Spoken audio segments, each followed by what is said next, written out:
Secara geografis, SMA Negeri 1 Bintan Pesisir berada di daerah kepulauan, tepatnya di Desa Numbing, Kecamatan Bintan Pesisir, Kabupaten Bintan, Provinsi Kepulauan Riau.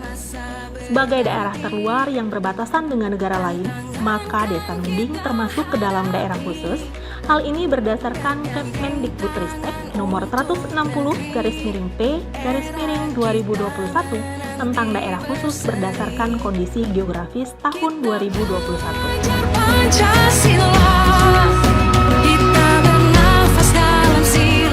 Ketersediaan sarana-prasarana penunjang dan proses pembelajaran di SMA Negeri 1 Bintan Pesisir antara lain ruang komputer atau TIK, Indonesia bersatu dalam perpustakaan,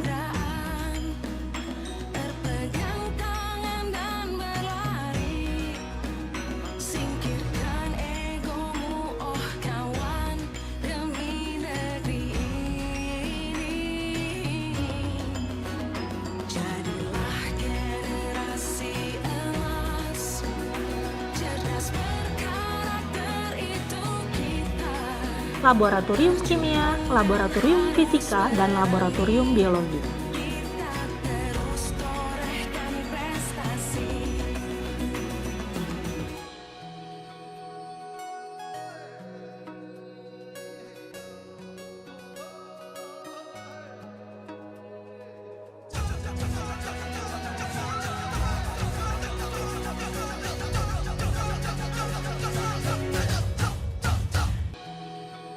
Sarana komunikasi dan informasi menjadi kendala utama yang dihadapi di sekolah ini. Seperti belum tersedianya jaringan seluler dan internet, jaringan listrik PLN yang belum memadai karena hanya menyala dari jam 17.00 sampai jam 07.00 pagi. Kendala lainnya transportasi siswa baik darat maupun laut menuju sekolah ini.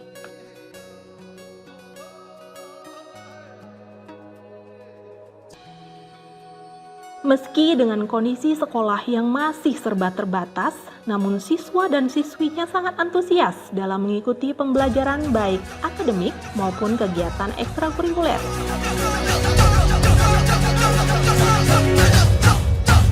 Kita belajar Pancasila, kita bernafas dalam sila-silanya. Kita belajar Pancasila, ayo kita jaga untuk Indonesia. Kita belajar Pancasila, kita bernafas dalam sila-silanya. Kita belajar Pancasila, ayo kita jaga untuk Indonesia. Walaupun dari pulau siswa-siswi SMA Negeri 1 Bintan Pesisir juga bisa mengukir prestasi baik di tingkat kabupaten, provinsi, dan nasional. Di antaranya, yang pertama, Angeli Cikalini, juara 3 lari estafet Popda Kepri. Kemudian yang kedua, Nimas Sekar Indraswari, juara 2 bidang fisika lomba NMSO. Yang ketiga, Satrio Kelana, juara 2 bidang kimia lomba NMSO. Yang keempat, Angeli Cikalini, juara 1 lompat jauh Poprov. Yang kelima, Juliana lomba 1 dongeng BHPM. Yang keenam, Nimas Sekar Indraswari, juara 1 lomba puisi BHPM. Musdah Nuralia, juara 1 lomba gurindam BHPM. Yang ketujuh, Bayu Wijayanto, juara 1 KSN bidang kebumian. Dan kemudian ada Afdika Rifana, Nabila Afifaturrahman, Susilawati, Juvendian Lois, Nimas Sekar Indraswari, Trisuprapti, Musdah Nuralia, Tri Hasanah, dan Susimayati, yang kesemuanya adalah 3 besar Ki Hajar STEM. Di balik prestasi siswa dan siswinya ini, tentu ada guru-guru yang luar biasa di belakangnya dan juga memiliki prestasi yang sangat membanggakan di sekolah ini. Di antaranya, ada Bapak Anggi Perdana SPD pada tahun 2022, juara 1 lomba guru kreatif yang diadakan oleh UNES, kemudian juara 3 Lingkar Astra ke-9, juara 3 guru unggul pijar sekolah, dan menjadi finalis lomba media anti korupsi. Selanjutnya, ada Pak Nurjaman SPD, saat ini aktif menjadi narasumber nasional. Dan tentunya prestasi yang dicapai tidak lepas dari dukungan Kepala Sekolah SMA Negeri 1 Bintan Pesisir yang juga memiliki prestasi, sehingga mengantarkan sekolah di pulau ini menjadi sekolah penggerak angkatan kedua tahun 2022. Bismillahirrahmanirrahim. Assalamualaikum warahmatullahi wabarakatuh. Saya Aris Widodo, Kepala Sekolah SMA Negeri 1 Bintan Pesisir di Kabupaten Bintan, Provinsi Kepulauan Riau. Kami sebagai sekolah penggerak tahun 2022 Angkatan 2. Kami sebagai sekolah penggerak adalah sebagai pelopor transformasi pembelajaran dan digitalisasi pembelajaran. Kami sebagai sekolah penggerak yang berada di daerah 3T, yang mana pada posisi 3T ini banyak sekali kekurangannya. Antara lain, yang pertama, kami adalah termasuk blank spot, yang artinya bahwa kami tidak ada sinyal untuk internet yang sangat bagus. Yang kedua, bahwa kami sebagai sekolah penggerak kekurangan adalah sumber daya listrik, yang mana sumber daya listrik yang ada di sekolah kami hanya hidup di malam hari saja. Oleh karena itu, kami berusaha mengupayakan listrik dengan cara aki. Di SMA Negeri 1 Bintan Pesisir, kami melaksanakan proyek penguatan profil pelajar Pancasila atau yang dikenal dengan P5. Ada 3 proyek. Yang pertama, kewirausahaan yang sudah berjalan dengan mengelola pembudidayaan lele. Yang kedua, gaya hidup berkelanjutan, yaitu proyek bagaimana mengolah sampah, memisahkan sampah organik dan non-organik. Yang ketiga, proyek kearifan lokal, yaitu dengan bagaimana mengemas seni tari sesuai dengan budaya lokal yang berada di Desa Numbing.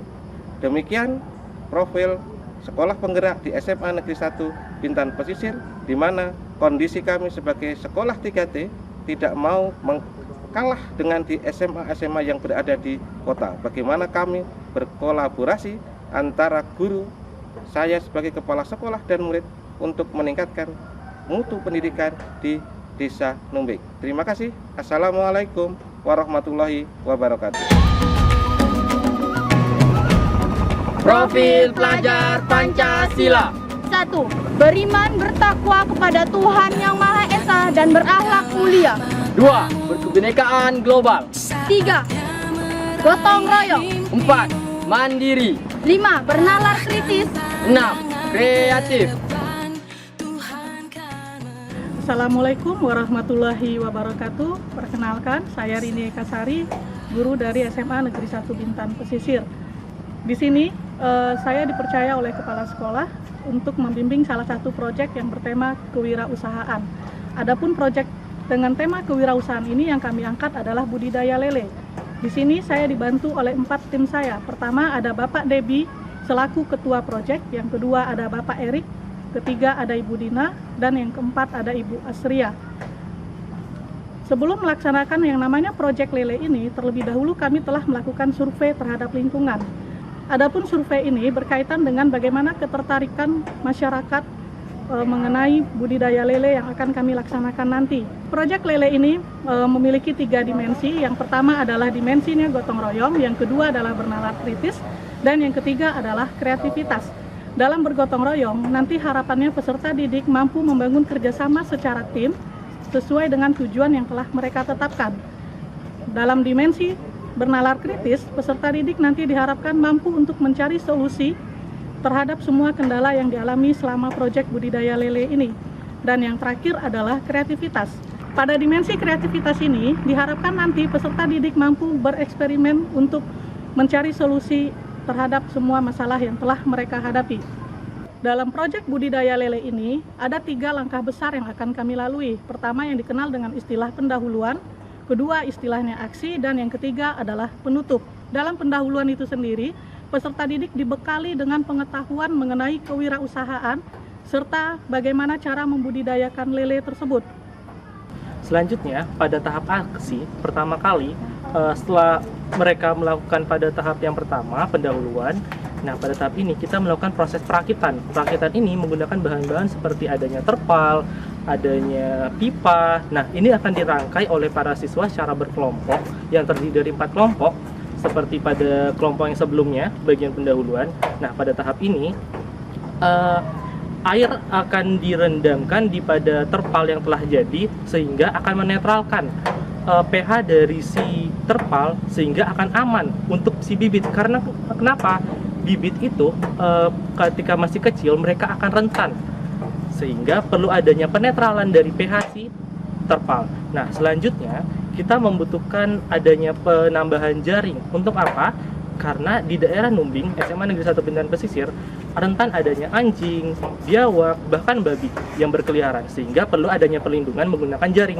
Nah, selanjutnya terdapat beberapa masalah pada proses pembudidayaan lele ini. Yang pertama seperti ikan lele tiba-tiba mati, air berwarna lebih keruh, dan sehingga banyak lele yang mati seketika. Jadi perlu adanya pergantian air dan penambahan E4 sehingga untuk perikanan, sehingga akan lebih membuat lele jadi lebih tahan pada proses pembudidayaan ini. Nah, setelah proses pergantian air ini membutuhkan waktu lebih kurang 3 bulan atau lebih untuk proses panennya. Nah, proses panennya ini tidak secara langsung seluruhnya dipanen karena ada perbedaan ukuran dari masing-masing lele, sehingga perlu adanya tahapan selama lebih kurang 2 minggu setelah proses panen yang pertama. Pada setiap kelompok yang terdiri dari 4 kelompok, terdiri masing-masing lebih kurang ada 150 bibit lele yang dimasukkan ke tambak. Nah, pada proses panen, lele ini akan dijual ke selain warga sekitar, orang tua murid, baik itu guru-guru juga tertarik untuk membeli lele ini, budidaya lele ini. Lalu sampai saat ini lele yang sudah terjual sebanyak lebih kurang 10 kg. Nah, masih tersisa ada 150 ekor lele yang berada di tambak. Ketiga adalah kegiatan penutup. Kegiatan penutup itu sendiri terdiri dari yang namanya pertama unjuk karya. Dalam unjuk karya, peserta didik diharapkan nanti mampu menampilkan semua dokumentasi kegiatan mereka mulai dari awal proyek lele hingga proses terakhir yaitu pemasaran ke masyarakat. Yang kedua adalah yang namanya kegiatan evaluasi. Dalam kegiatan evaluasi ini nanti kita mengukur sejauh mana pemahaman peserta didik mengenai budidaya lele tersebut. Dan yang ketiga adalah tahap refleksi. Pada tahap refleksi ini nanti peserta didik diberi kesempatan untuk menceritakan segala hambatan dan kendala yang mereka alami selama kegiatan. Demikianlah penjelasan singkat mengenai kegiatan proyek lele yang bertema kewirausahaan. Ingat, sukses itu 1%-nya bakat, 1% doa, 98% usaha. Saya akhiri. Assalamualaikum warahmatullahi wabarakatuh. Bangun dan bukalah matamu, saatnya meraih mimpimu.